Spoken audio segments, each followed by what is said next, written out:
Olá, eu me chamo Arthur. E eu me chamo Felipe. Bom, seja muito bem-vindo ao nosso podcast do Projeto Mover.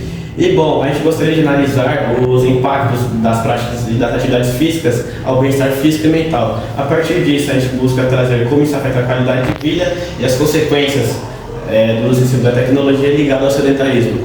Atualmente, grande parte do tempo das pessoas está sendo dedicado ao uso de aparelhos eletrônicos, que pode gerar diversos problemas a elas, como na saúde mental e física. Além do mais, pode contribuir para o sedentarismo e também é importante ter que cultivar hábitos saudáveis e mostrar alternativas de lazer. Alternativas como a prática de atividades físicas ou de forma mais benéfica e motivada pode trazer benefícios. Bom, e hoje, para contribuir com o nosso podcast, nós trouxemos uma especialista da área de nutrição e saúde, a doutora Lidiane. Eu sou Ediane, nutricionista, e estou aqui para contribuir com o podcast de vocês. De forma, a alimentação ela influencia no desempenho e na disposição para a prática de atividades físicas. A alimentação é o combustível do nosso corpo, é o aporte de energia que a gente vai dar ao nosso organismo, principalmente quando vai fazer atividade física. Então, aquilo que a gente dá, o corpo responde muito bem. Aqui nós temos, por exemplo, a pirâmide alimentar, que é uma base que traz uma demonstração de como deve ser uma alimentação saudável e balanceada. Nós temos aqui a base da pirâmide e o topo da pirâmide. Então, conforme a base, aqui é a quantidade de nutrientes que a gente deve, dar mais prioridade durante a nossa alimentação e através das nossas escolhas. Então, a gente entende que a gente tem que consumir alimentos minimamente processados, advindos da natureza, como frutas, legumes, hortaliças, proteína, as leguminosas, oleaginosas, fonte de cálcio, leite, manteiga, queijos. E aqui no topo da nossa pirâmide, a gente percebe que são aqueles alimentos que a gente sim pode consumir, mas numa quantidade menor. Então, de acordo com as escolhas da nossa alimentação, a gente vai ter um aporte de energia, principalmente na atividade física. Outra coisa que gostaria de perguntar é: quais são os principais erros que as pessoas mais cometem ao tentar ter uma rotina mais saudável? Normalmente, o maior erro que eu vejo hoje as pessoas cometendo é procurar informações na internet. Claro, gente, que na internet a gente tem informações preciosas, mas quando se trata da área da saúde, o mais importante é você procurar um profissional que ele tem expertise para dar as orientações corretas de acordo com aquilo que cada indivíduo precisa. Todo ser humano, ele é individual, então a gente não pode ser medido com a régua do outro. A gente precisa da nossa individualidade, do aporte de energia. Por exemplo, quando você pratica atividade física, quanto tempo de atividade física você pratica, para que a gente possa fazer um cálculo da sua necessidade energética. Então, se você tem uma rotina de atividade física, que você gasta, por exemplo, 3 horas praticando esporte, é diferente de uma pessoa que fica 40 minutos na academia. Então, eu vejo isso como o principal erro, porque as pessoas acabam seguindo dietas da moda, ela não sabe se aquilo tem a quantidade de nutrientes ideal para o organismo dela. Outra coisa que eu vejo também, as pessoas fazem as dietas muito restritivas, então cortam diversos grupos de alimento e não conseguem ter uma adesão na dieta. Então eu vejo isso como um ponto negativo, apesar da tecnologia estar na palma da mão, ter muitas informações importantes. É importante a gente entender qual que é a individualidade de cada pessoa. Dando continuidade às nossas perguntas, eu gostaria de perguntar como encontrar o uso da tecnologia, como aplicativo de dieta ou de treino, sem cair em excessos ou na dieta da moda. A tecnologia pode ser uma grande aliada, desde que usada com equilíbrio. O aplicativo pode ajudar a acompanhar hábitos, lembrar de tomar água, por exemplo, fazer anotações de refeições. É importante lembrar que cada pessoa é única. O aplicativo mostra números, mas não entende o seu corpo, suas emoções e a sua rotina. Então dá para usar a tecnologia sim, mas sempre com bom senso e, se possível, com acompanhamento de um profissional. Último, mas não menos importante, quais dicas práticas você daria para quem quer começar a se alimentar melhor e manter uma rotina mais ativa, mesmo com um dia agitado? Uma dica assim que é padrão ouro, né, é a organização. No momento que você vai comprar os alimentos, para que você tenha essas preparações em casa, à mão, é muito importante que haja essa organização. Como você disse, né, rotina corrida, tempo escasso, então a gente tem que preparar essas refeições, deixar mais ou menos, né, de uma forma que facilite a sua vida durante o dia. Então vamos pensar, eu vou comprar o feijão, eu vou cozinhar, vou deixar ele, né, separado em Tupperware para ir descongelando aquelas porções, porque eu não tenho condições, né, de cozinhar o feijão todos os dias. Eu vou deixar a proteína já separada para no momento do descongelamento também ficar mais fácil. Frutas e hortaliças, que é muito importante na nossa rotina alimentar. Então essas hortaliças, frutas, a gente tem que fazer a desinfecção com hipoclorito, que é muito importante. Não pode deixar de fazer essa desinfecção e deixar esses alimentos já pré-preparados, porque no momento que você for usar, mesmo que você acordou atrasado, você já tem ele preparado para a sua rotina. Se não deu tempo você, por exemplo, fazer um lanche para levar, você pode levar uma fruta, uma banana, uma maçã, que é uma fruta prática, né? Para você estar levando na lancheira ou para você estar consumindo em casa também. Aqui nós temos a base da nossa pirâmide alimentar. Ela nos dá, né, um parâmetro do que nós devemos consumir. Hidratação é muito importante. Grupos de alimentos que a gente pode consumir em maior quantidade. Aqui nós temos o grupo 2 também, né, que é legumes e hortaliças. Temos grupos das frutas, temos o grupo 4, né, que é uma fonte de cálcio muito importante. Grupo 5, né, que faz parte das proteínas. O grupo 6 da oleaginosas. E aqui no topo da pirâmide, né, que são aqueles alimentos que a gente deve consumir, que são importantes, são saborosos. A alimentação tem a ver também com afetividade. Às vezes a gente faz uma restrição, né, de coisas que a gente gosta e depois você não consegue ter uma adesão na sua dieta ou na sua reeducação. Então é importante você consumir todos esses grupos de alimentos, mas com equilíbrio, para que você não saia, né, da sua dieta. Outra dica importante é que a gente deve manter o nosso corpo em movimento. Então a gente tem que praticar uma atividade física. Isso faz com que o nosso corpo, né, tenha mais saúde, vitalidade e força. A terceira dica é: tenha paciência com o processo, né? A gente muda hábitos que foi de uma vida inteira. Eu sempre comi fast food, eu comia muito lanche e eu comecei a praticar um esporte, eu estou gostando, eu quero ter um melhor desempenho. Então é importante que a gente comece a tratar a nossa alimentação para que a gente tenha essa energia, esse aporte. A gente cuide também da qualidade do nosso sono. Se o atleta quiser ter um bom desempenho, ele precisa se preocupar com a qualidade do sono. Não pode ficar no celular até altas horas da noite. No outro dia o seu rendimento não vai ser tão bom, mesmo com uma alimentação saudável. E outro ponto muito importante: hidratação.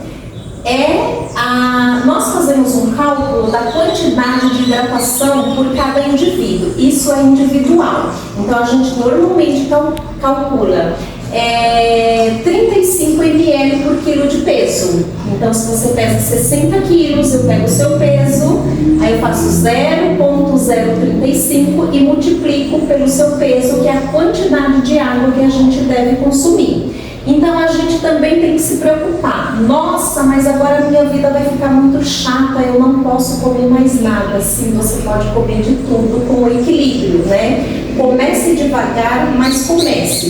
E cada escolha, né, já é um passo na direção certa. Então a gente não começa fazendo tudo de uma vez, a gente vai fazendo mudanças de hábitos, só que essas mudanças de hábitos ao longo, né, da nossa vida vai nos proporcionar saúde, vitalidade, qualidade de vida e um corpo mais saudável. Bem, eu gostaria de agradecer vocês, Jane, por ter colaborado com a gente nessa entrevista no nosso podcast. Com isso, pessoal, o nosso podcast está terminando aqui. Até mais, pessoal. Tchau, tchau. Tchau, tchau.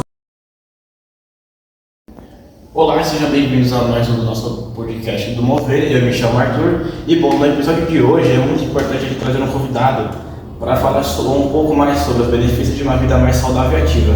E isso é o nosso professor de Educação Física, o professor Fábio.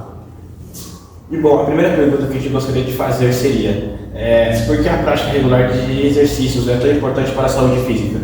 Muito bom dia, Arthur. Bom dia. Bom, em primeiro lugar, né, a prática regular de exercícios é muito importante para a saúde, para a gente se manter sempre saudável, né? Porque com o passar do tempo, a gente é cobrado constantemente sobre todos os aspectos, seja na nossa vida pessoal, na vida estudantil, no caso de vocês, né, também, e no caso do professor já na vida adulta, na vida profissional. Mas se a gente ficar negligenciando a prática de exercícios, com o tempo o nosso corpo vai sentindo. Mas à medida que a gente vai treinando, a gente vai mantendo uma alimentação balanceada, uma prática de exercícios ali regular, né, a gente nota que a gente vai ter muito mais saúde para enfrentarmos os desafios do dia a dia. Tudo bem, então. A gente gostaria de perguntar também quais são os principais desafios que as pessoas enfrentam ao tentar manter uma rotina de exercícios. Olha, eu acho que os principais desafios é a questão da rotina, né? Por exemplo, tem ali, né, o trabalho, geralmente as pessoas trabalham mais de 8, 10, até mesmo 12 horas por dia, então a pessoa fica muito cansada. Mas aí quando a pessoa chega na casa dela, praticamente no final do dia, ela só quer jantar, tomar um banho, né, ver como está a família e dormir. Então ela acaba negligenciando essa prática. Mas eu sempre aconselho, né, que as pessoas tirem pelo menos, nem que seja de 30 a 45 minutos, 3 vezes por semana, pelo menos seja ali uma rotina, digamos assim, segunda, quarta e sexta, para manter uma atividade física, como por exemplo, uma caminhada, uma corrida, ou até mesmo uma calistenia, um alongamento, para se manter saudável. Olá, eu me chamo Júlia e eu também estou aqui para gravar mais um episódio do podcast juntamente com o professor Fábio, e eu queria te fazer uma pergunta. Como a tecnologia pode ser usada como aliada na prática de atividades físicas, em vez de contribuir para o sedentarismo? Bom, a tecnologia pode ser uma aliada, né, com relação a esses aplicativos móveis que nós temos para a pessoa fazer uns exercícios. Como, por exemplo, muitas vezes a pessoa não dispõe de um tempo para frequentar uma academia, também para fazer uma caminhada, mas ela pode pegar esses aplicativos, né, e ver ali um jeito certo de se adequar a uma atividade física que ela queira fazer. Como, por exemplo, em praticamente todas as cidades do Brasil tem as academias ao ar livre, né, que estão disponíveis em várias praças. A pessoa pode pegar o aplicativo, dar uma olhada ali direitinho quais equipamentos tem nessa academia, né, e adequar o exercício para ela. Tanto que nesse aplicativo vai estar explícito ali, né, sobre como ela deve fazer o exercício, como ela deve prosseguir e quais séries ela deve fazer direitinho. Então, se ela dispõe de 30 a 45 minutos por dia, esses aplicativos podem ser um ótimo aliado para ela colocar a saúde física dela em dia. Existe um tipo de atividade física ideal para iniciantes ou cada pessoa deve buscar o que mais combina com ela? Então, eu recomendo sempre, né, nesses anos todos que eu venho treinando também, né, que eu venho sempre me adaptando com o passar do tempo, a pessoa deve buscar o que é melhor para ela. Como, por exemplo, para muitas pessoas funciona a caminhada, para outras funciona a corrida, né, e a caminhada não funciona. Mas para uma pessoa pode funcionar a caminhada, mas não funciona a corrida. Mais ou menos isso, é igual a musculação, né? Se a pessoa, por exemplo, tem um ideal de ficar forte, de manter a musculatura, né, dela, eu aconselho sempre fazer exercícios com pesos. Ou se não, se a pessoa não tem um tempo para frequentar a academia, ou também não dispõe de dinheiro para frequentar uma academia, ela pode utilizar até mesmo o exercício de calistenia, né? Mas eu sempre falo que a pessoa deve procurar ali, né, uma atividade prazerosa que ela se adapta. E por último, professor, quais conselhos você daria para quem quer começar a se exercitar, mas sentir falta de motivação ou tempo no dia a dia? Olha, o conselho que eu falo, né, que é meio estranho, viu, gente, porque a motivação, ela vai e vem. Então eu sempre digo para a pessoa ter disciplina, né? Antes da motivação eu falo que no dia a dia a pessoa deve ter disciplina. Como, por exemplo, como a nossa vida é bastante corrida, é trabalho, é estudo, é lição de casa, né, cuidar da família e tudo mais. Então, mesmo que você está cansado, mesmo que pode estar chovendo, pode estar calor, pode estar fazendo frio, você tem aquela disciplina consciente para você se exercitar, porque são benefícios que ao longo do tempo vai fazer bem para a sua saúde, né? E você vai sentindo isso daí ao longo que você vai envelhecendo, porque a gente é feito de ciclos, né? Nossa vida é feita de ciclos. Então, uma coisa, por exemplo, é quando eu era adolescente fazer exercício, outra é quando eu tinha 25, 26 anos. Hoje, já depois dos 40, já caminhando para os 50, eu noto que às vezes eu tenho aquela motivação, mas eu sempre deixo a disciplina falar mais alto, porque a motivação ela vem e vai. Agora, por exemplo, eu posso ficar empolgado e falar, aqui em Santa Isabel eu vou correr 10 km, mas aí, e se eu falar, não, vai chover, vai estar fazendo sol, né, eu não estou com um tênis adequado. Então eu sempre tenho aquela disciplina consciente. É importante você ter a disciplina sempre em primeiro lugar. E eu queria agradecer pela sua contribuição ao nosso podcast, foi de suma importância, nós ficamos muito gratos. E finalizar mais um episódio, fiquem ligados ao último episódio que vai ser lançado também. Muito obrigado. Olá, bem-vindos ao último episódio do nosso podcast, eu sou a Júlia. Eu sou a Nicole e estamos aqui com a psicóloga e professora Elaine, que a gente vai falar um pouco sobre o nosso assunto. Então, professora, de que forma a prática de atividades físicas pode contribuir para a saúde mental e o bem-estar emocional?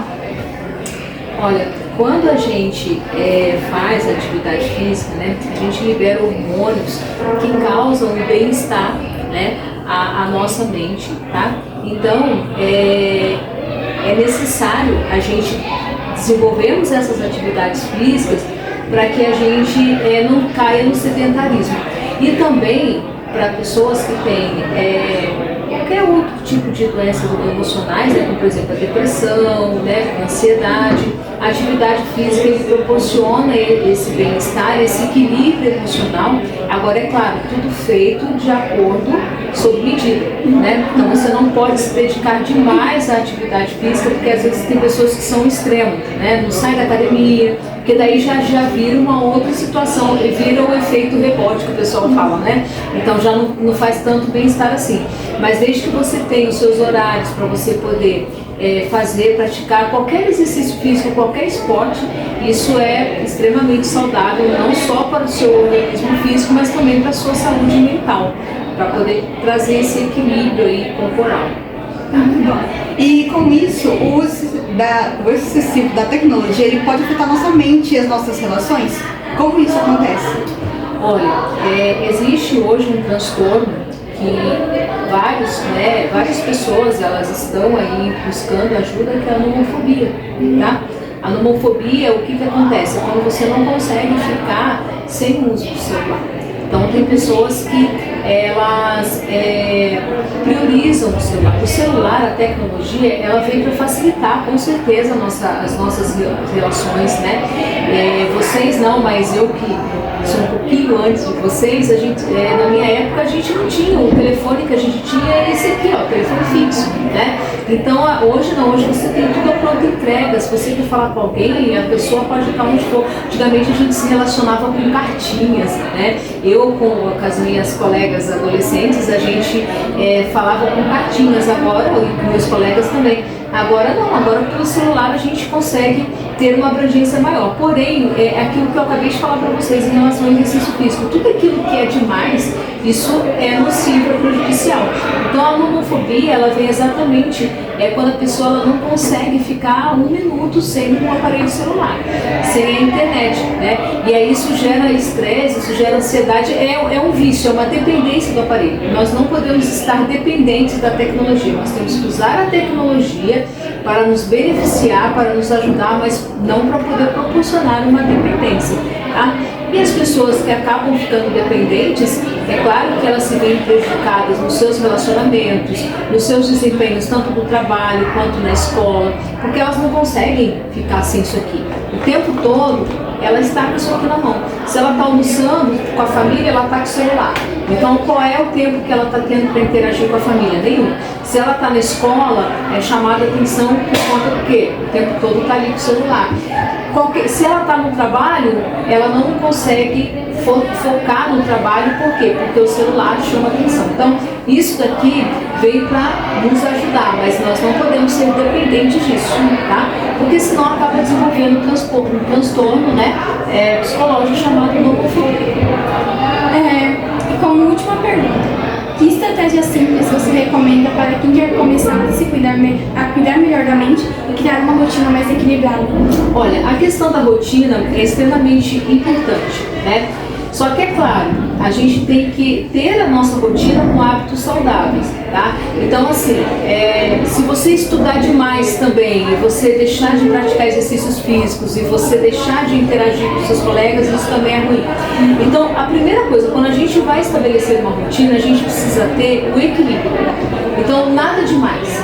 Tudo dentro de uma situação que eu consiga corresponder, que eu consiga me sentir bem, né? E assim, você também, é importante você fazer uma reflexão de como você está, mas você não tem que ficar o tempo todo se autocobrando, porque a autocobrança também, ela gera um estresse, ela gera uma ansiedade, e aí ela vai gerando outros transtornos também nocivos. Então, o que eu sempre indico é o equilíbrio. Você precisa ter o equilíbrio. Então, em todas as ações que você vai fazer, você sempre precisa se perguntar: nossa, mas será que eu estou fazendo isso aqui demais? Será que eu não estou ficando muito tempo no joguinho? Será que eu não estou ficando muito tempo no celular? Precisa sempre exercer a prática da reflexão, né? Você mesmo conversar com você mesmo: será que está legal? Será que eu não preciso melhorar? E sempre ficar atento aos feedbacks também ao redor.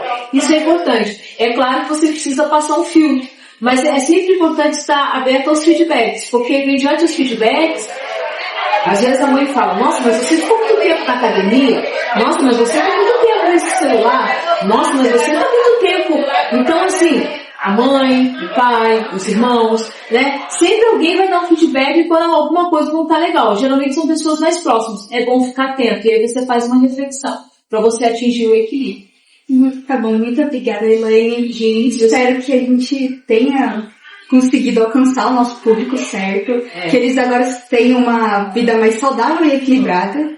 E até o nosso próximo podcast. Ok, tchau, gente. Muito obrigada, tá bom?